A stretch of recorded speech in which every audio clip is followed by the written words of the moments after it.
దేశవ్యాప్తంగా కురిసిన వర్షాలపై భారత వాతావరణ శాఖ కీలక ప్రకటన చేసింది. ఈ ఏడాది వర్షాకాల సీజన్లో ఇప్పటి వరకు సాధారణం కంటే సగటున 20% వర్షాలు తక్కువగా పడ్డాయని ఐఎండీ తెలిపింది.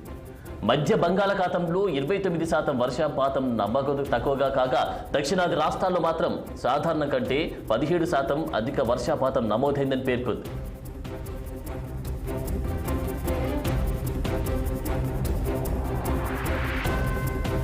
వాయవ్య రాష్ట్రాల్లో ఏకంగా సాధారణం కంటే 68% తక్కువ వర్షపాతం నమోదు కాగా ఈశాన్య రాష్ట్రాల్లో మాత్రం 20% తక్కువగా వర్షం పడింది. సాధారణంగా జూన్ 1 నుంచి జూలై 8వ తేదీ దాకా రుతుపవనాలు దేశవ్యాప్తంగా విస్తరించే క్రమంలో పడే వర్షాలను సమ్మర్ వర్షాలుగా పిలుస్తారు. ఇవి అన్నదాతలు విత్తనాలు విత్తుకునేందుకు కీలకమైన వర్షాలు.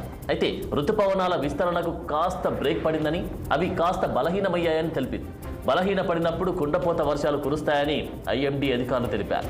సోయాబీన్, పత్తి, చెరకు మరియు పప్పు ధాన్యాలు పండించే మధ్య భారతదేశంలో వర్షాల కొరత 29% పెరిగింది.